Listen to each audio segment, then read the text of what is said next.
I'm Tom Vonder Haar, Professor of Atmospheric Science here at Colorado State University, and looking forward to telling a few stories today.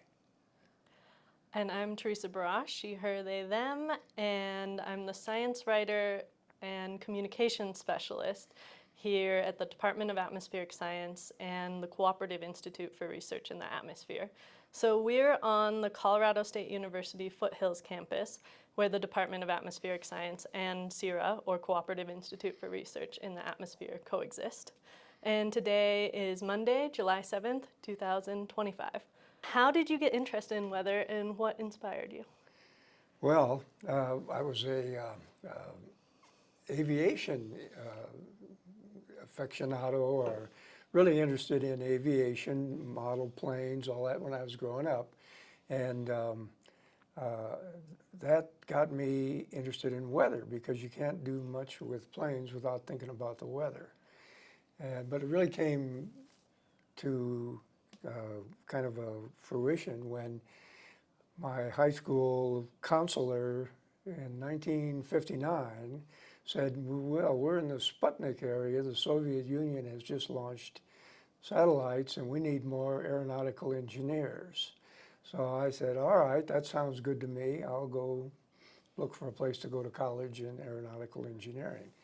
And so I didn't think about the weather so much until I got there and got into the university flying club and got my flying license in a small plane with a little tail on the wheel, one of those little tiny planes. But we learned how to fly and went to a lot of weather briefings after that. And so I finished up a degree in electrical engineering and aeronautical engineering, but then I didn't want to sit at a drafting table. In those days, the young engineers all spent their time at the drafting table. So I looked around for other opportunities and found out that there was a famous engineer at the University of Wisconsin who was in the atmospheric department working on atmospheric observations from aircraft and satellites. Got up there in graduate school in 1963, and so then the rest of the time I've been in weather and engineering, kind of a combination. Okay, tell me about your experience as a graduate student. Did you work on anything especially exciting? Oh yeah, graduate school was great, as most of our students find out. I got there and things were pretty standard. I had great preparation, so I got my master's degree in 1 year with the thesis, and things were pretty normal. And now it's 65, 64, 65, and suddenly the professor says, I've got a special project we need to work on, and I need an assistant to manage it. And it was a research project with the U.S. Air Force, and so they said, oh, you have to get clearance. Well, it turned out I had tried to get in the Air Force to be a pilot, but I kept flunking the physical because I have a bad eye. So I thought, hey, this is a good deal. So I got my security clearances and things, and then I found out that I really had to work part-time at an Air Force base in Omaha, and the project was top secret, and we were helping the Air Force with their new little satellites. And some Air Force students would come to Wisconsin for graduate degrees, and we'd work with them as well. So that was a strange part of grad school. Most people don't encounter things like that. Yeah, unique. Yeah. So that project was really informative for me, and I also got to use the computer they had at the Air Force Base, which is one of the biggest ones around at that time. So it really helped me with my dissertation. And so for the rest of my career, I've worked off and on with the Air Force or the Navy or the Army. So you never know what you're going to encounter in graduate school. And those connections you're going to make. And the connections you're going to make. Some of them you can't talk about, but that's okay, you learn. At the same time, there was another event that occurred while I was there. So I was really lucky. Professor Werner Sumi, my advisor, was the inventor of a camera that flew on a geostationary satellite, a NASA satellite, one of the first ones that they put out, um, 25,000 miles out in space. So it orbited around Earth once each day. So it essentially stayed right above a point on the Earth. And so we could take time-lapse pictures of the weather. So right in the middle of my dissertation, working on data from this Air Force satellite, this new data set came in, and so I took an extra time out. So I was doing two things at the same time, but being part of the very first of the geostationary satellites was another big learning experience for me. So What I an got to go amazing. in to NASA and meet people in Goddard Space Flight Center outside Washington. And I can remember one meeting, we were having trouble because the satellite wobbled around a little bit. We were having trouble locating the pictures on the Earth.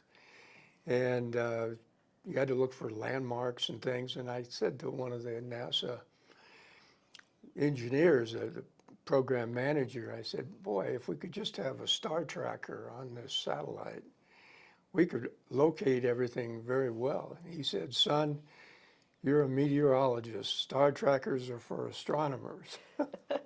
So, you learn it's a fast-paced business, looking at Earth from space, a lot of really top-notch engineers and working with the scientists. So I had quite a few good experience as a grad student.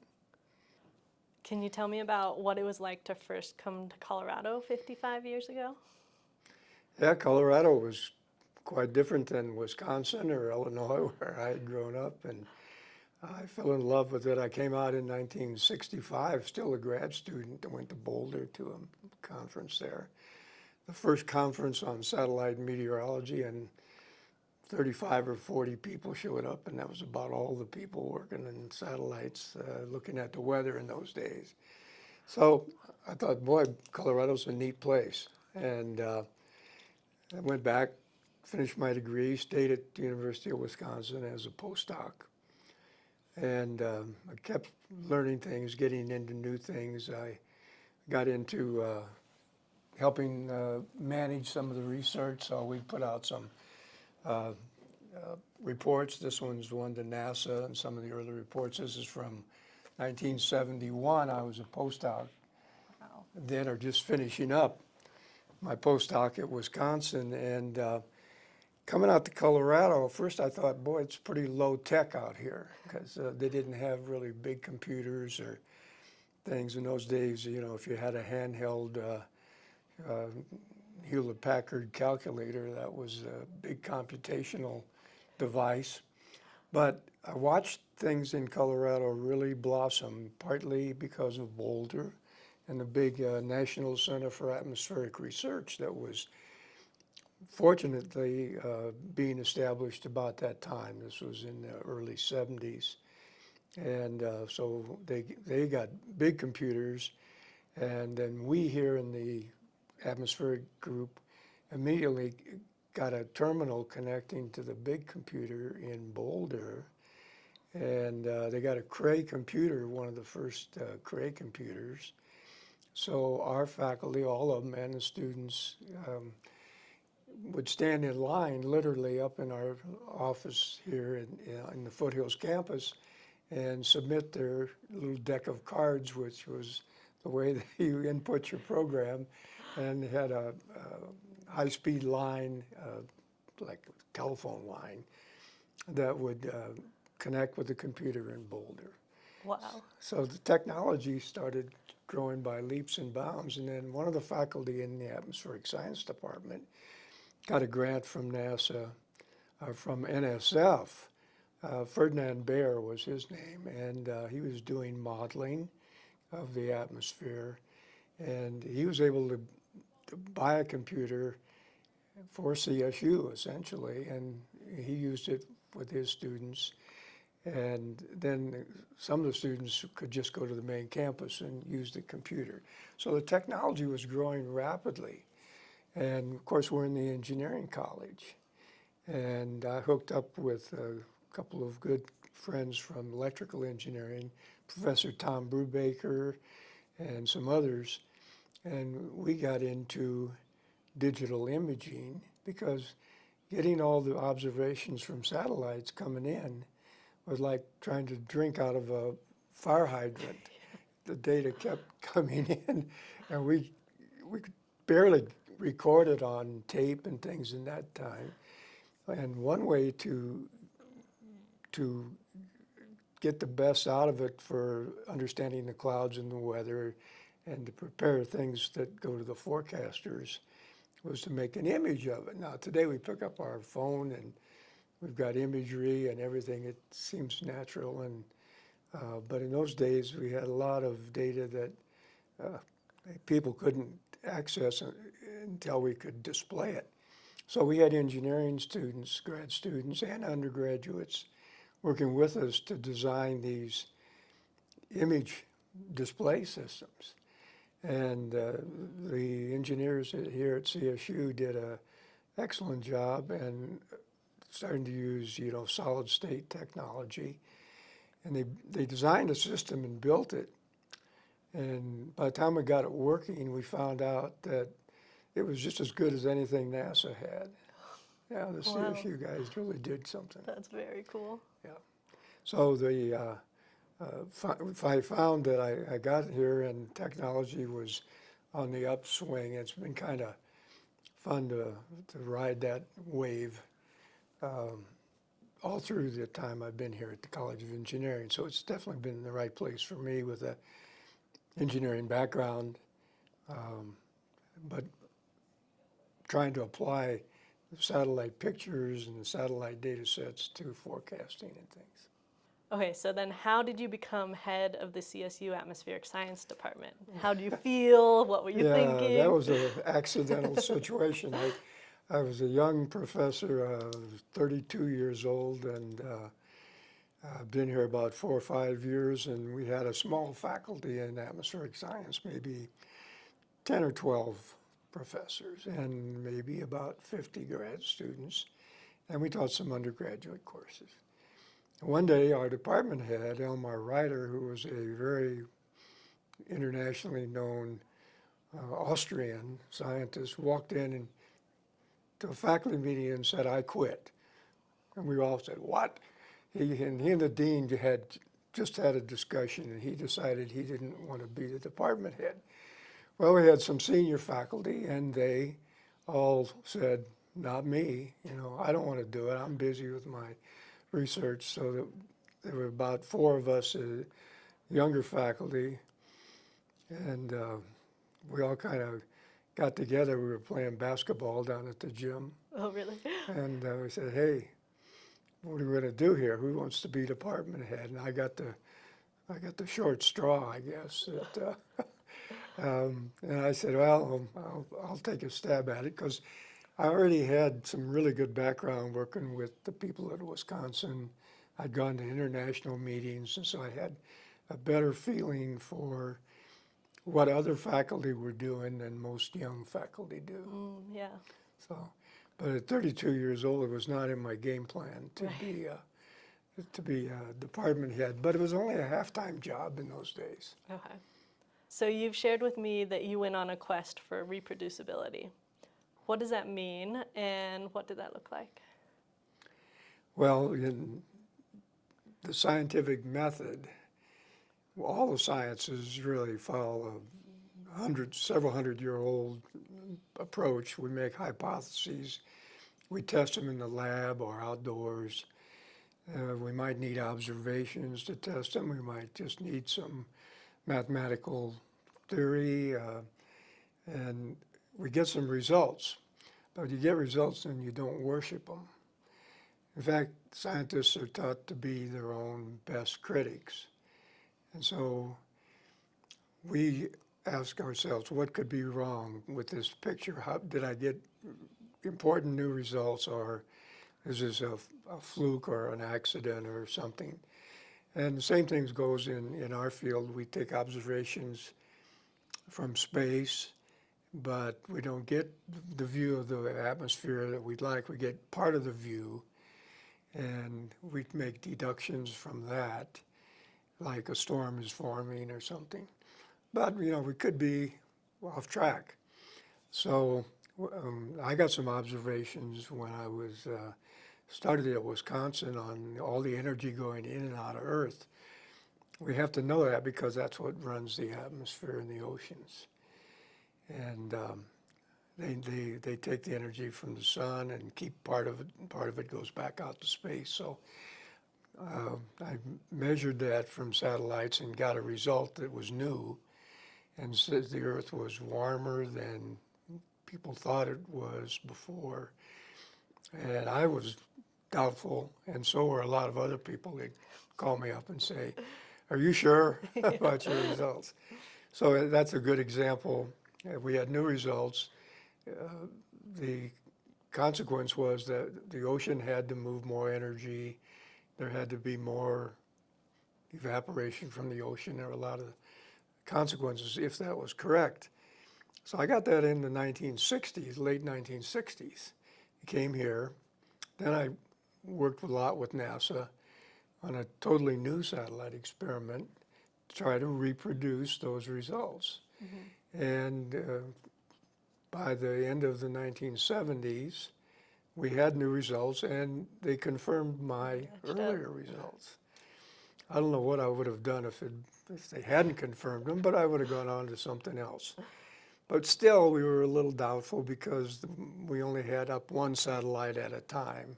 Right. And we needed better coverage of the Earth. So, with those first confirmation results and reproducibility, we worked with NASA and NOAA and a whole bunch of engineers like at Ball Aerospace. And we designed another experiment that had 3 satellites, all flying the same instrument, but in different orbits.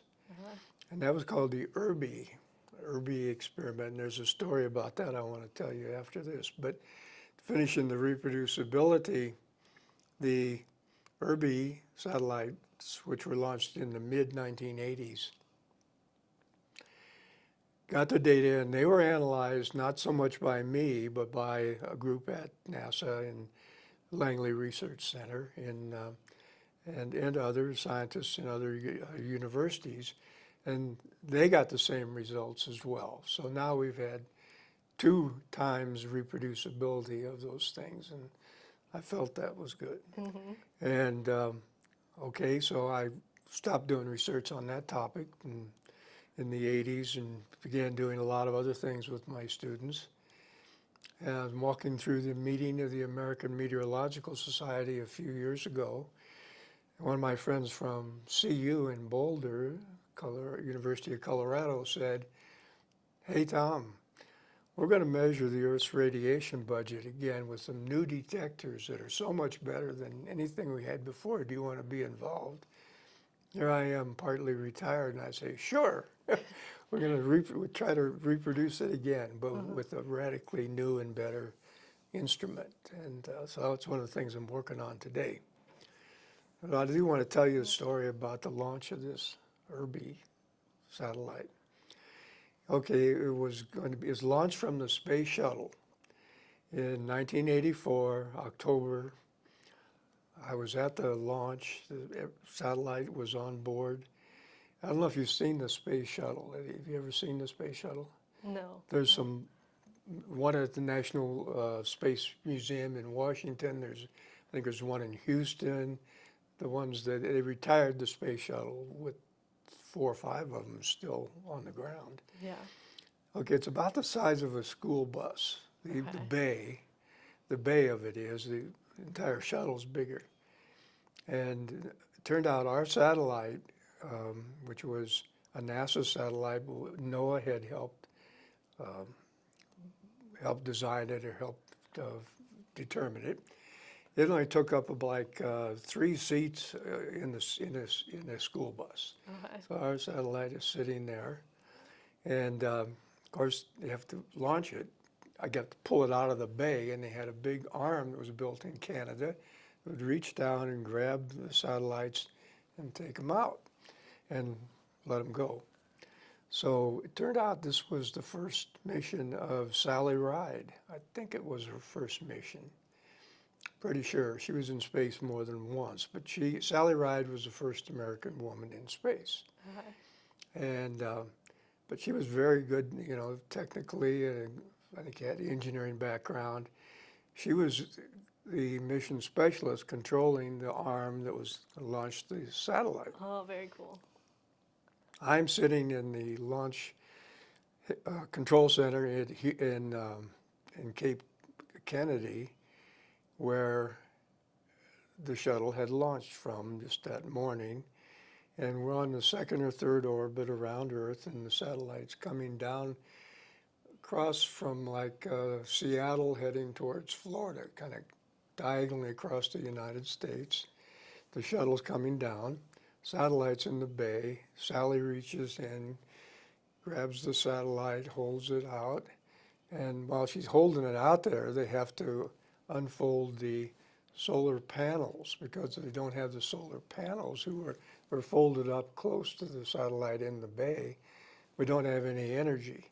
So they give a command from Houston to open the solar panels, and nothing happens. Oh no. Nothing happens. Oh. And I'm back there, you know, I'm way in the back, but the engineers are trying to figure out what's going on. They said, well, fire the explosive bolts Oh. that were going to loosen it. And they did. Nothing happened. And everybody's saying, oh my God, this is terrible. And we're on TV because they had Right. live TV coverage. So you can't talk from Florida directly to Sally. You got to go through mission control in Houston. Okay. So the engineers had an idea, and they were trying to tell it Houston. Meanwhile, Sally's up there, and she turns the satellite into the sun, lets it warm up, and then she shakes it. Oh. Yeah, clever, creative. Yeah, Just like, yeah, she did it. there you go. And, I got this. You got it. Wow. So that was quite a story. Now, a few years later, NASA wants to do an IMAX movie with Walter Cronkite narrating it. You young people don't remember Walter, but he was the CBS News man of the hour. And they made a good IMAX movie, and they featured the launch of this satellite. cool. With Sally. That's something to remember. I'll So that's a have to little find side that. story. Yeah. But all my historian friends said that whenever you do one of these interviews, don't tell them what you did in chronological order. Just tell stories, Yeah. because yeah. the historians can find all the. They know I was here in 1970 and became department head in 1974. I'm not going to tell you about those things. But it's interesting to hear what you story. were feeling and Oh, watching man. in that experience. And that- Wow, how so stressful. I think most scientists and engineers have those eureka moments in their life. Yeah. Yeah. Oh, wow. How did you decide to found CIRA 45 years ago, 45 years ago. or the Cooperative Institute for Sure, Research in the Atmosphere? cooperative institute. We had a good research department going at, let's see, around 1980, we had our 82 or something, had our 20th anniversary. And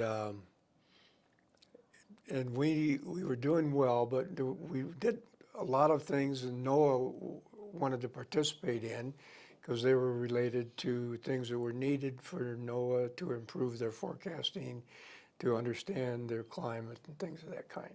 But NOAA didn't have a mechanism. They had a small grants program where faculty could get a small grant and maybe support one student. But they wanted us to work with them in bigger projects, not just satellites, but radar and other things that would go on for 10 years at a time. You couldn't do it with just small grants. So it was an idea. The faculty wanted to do more research with NOAA, and NOAA was trying to find mechanisms to do more things with universities. And so they came up with this idea of cooperative institutes. Cooperative institute and a cooperative agreement between the university and a federal agency is different than a grant or different than a contract. It means both groups have part of this research in their mission, their long-term mission. And so things came together, and I knew the chief scientist at NOAA. I'd met a lot of people from NOAA, and we were doing some things with them already. And NOAA and CSU then signed this cooperative agreement. And it involved not just atmospheric science faculty, but people in all disciplines. It was between all of NOAA and all of CSU. So if NOAA wanted an economic impact study, they could do it through a cooperative agreement. They did some of that at CIRA.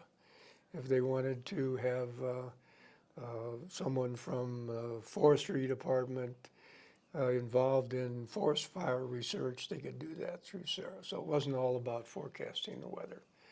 But so we formed this, and it started off pretty small, but it grew rapidly because it was a great place for young scientists and PhD students to be introduced to NOAA and work with NOAA people.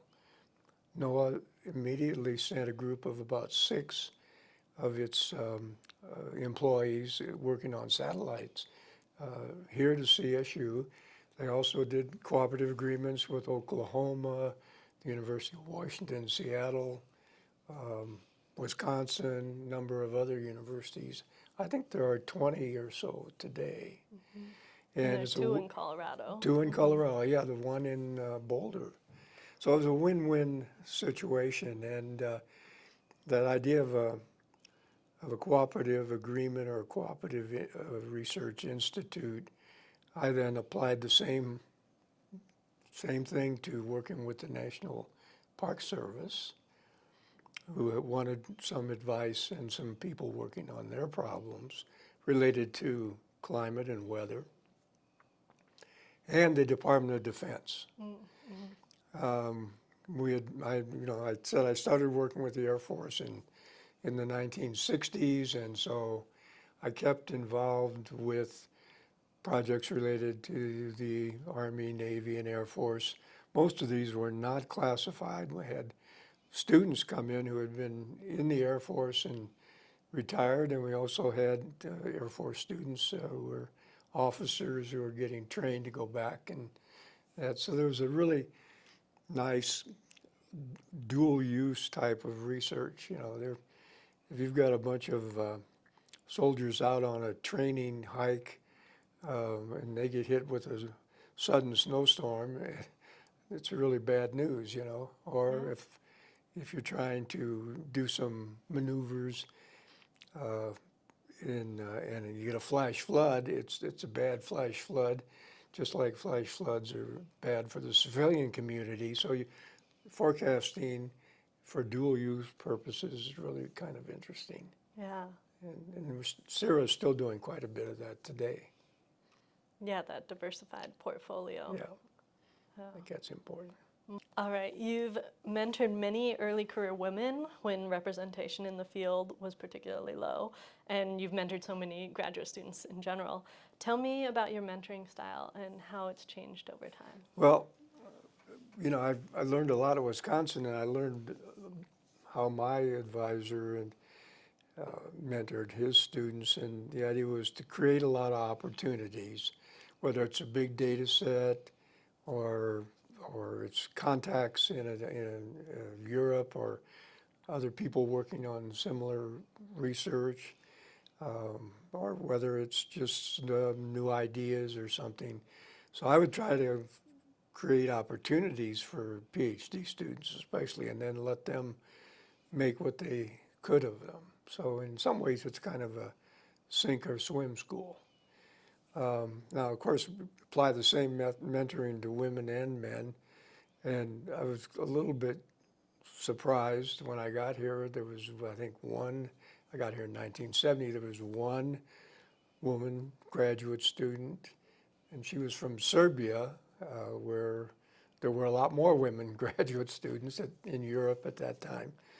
And she was doing well, and then as I began to get PhD students, some of my earlier students were women, and in fact, I think all the faculty at that time were more open to, faculty of my generation were more open to bringing in students based just on their abilities. Now, there's a whole side story there about the history of the first woman PhD in atmospheric science, Dr. Joanne Simpson.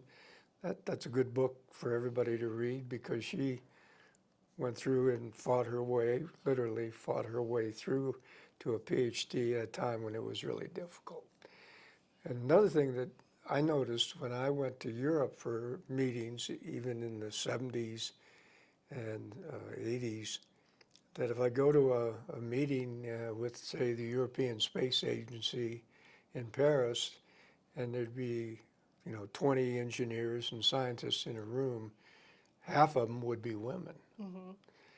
Striking contrast to the United States. So I think a lot of the faculty of my generation tried to increase, and now I believe our graduate student population, I don't know about engineering, but wouldn't be surprised if it's 40% or so, 50% maybe, in some cases, women. Yeah, the Department of Atmospheric Science has a good spread. Yeah, I think that's a big change. Yeah. I think I should talk a little more about my students, well, and faculty. First of all, when you look back on a career as a professor, you look at how your students were. You remember almost all of them, and you wish them well. But once they leave their graduate position, they go out into the world and find their own career path, and it's kind of interesting to watch them.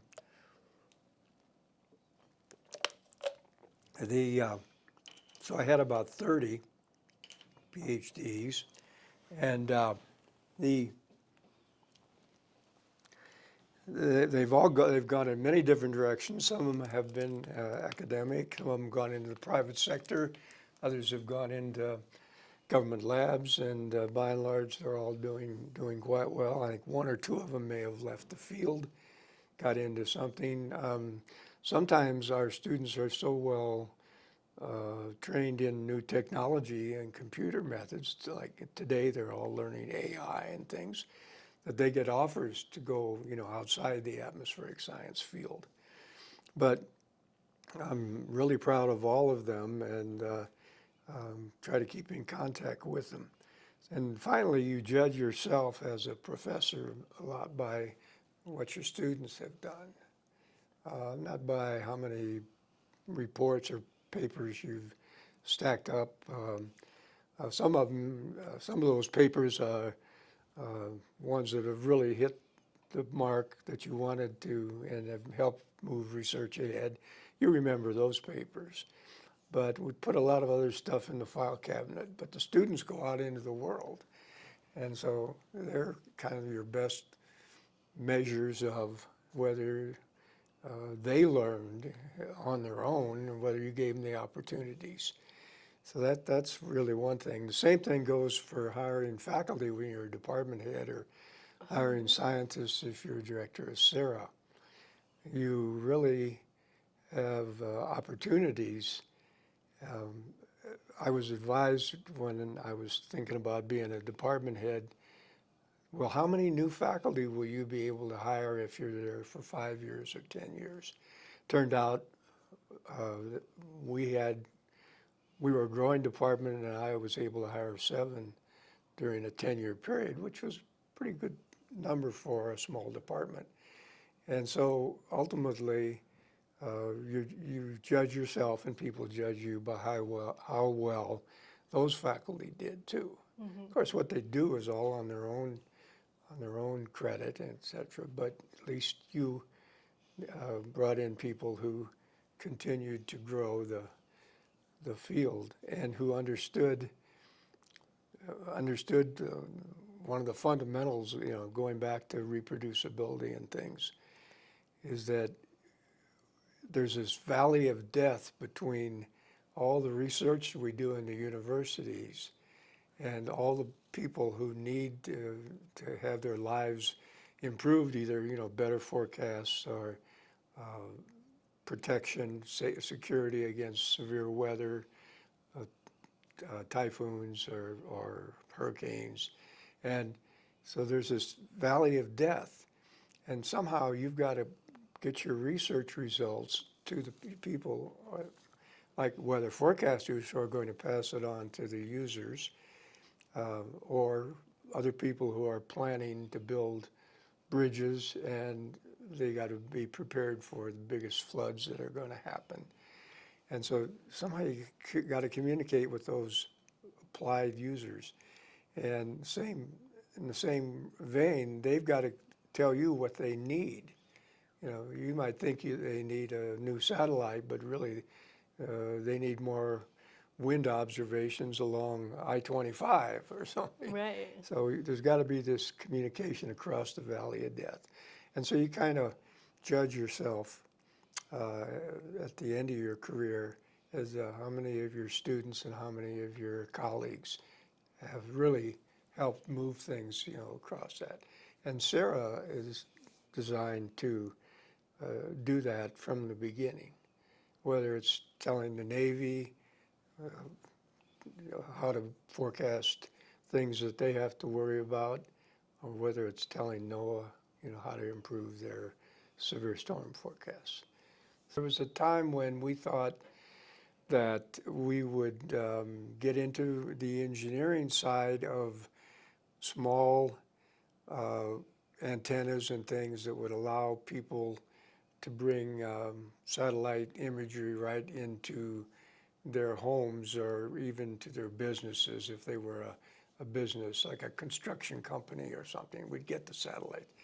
And it turned out that didn't work out as well because the computer and the internet developed, and that was a better and a faster way to get things to people than they should have having little antennas on everybody's.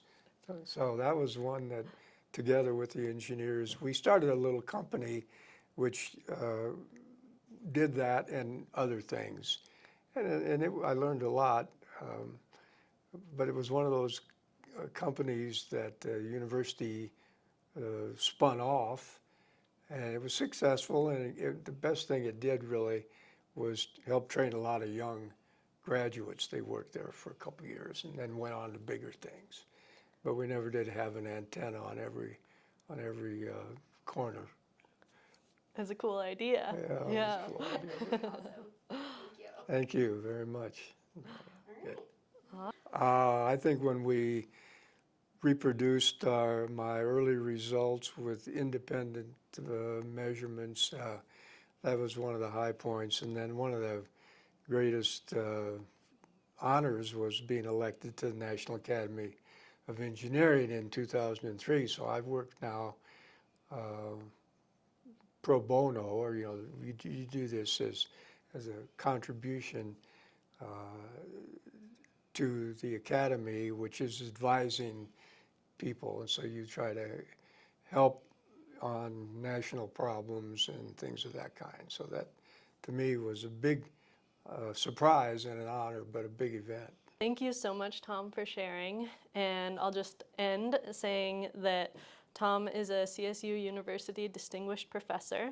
He was nominated to the National Academy of Engineering and has advised over 100 graduate students.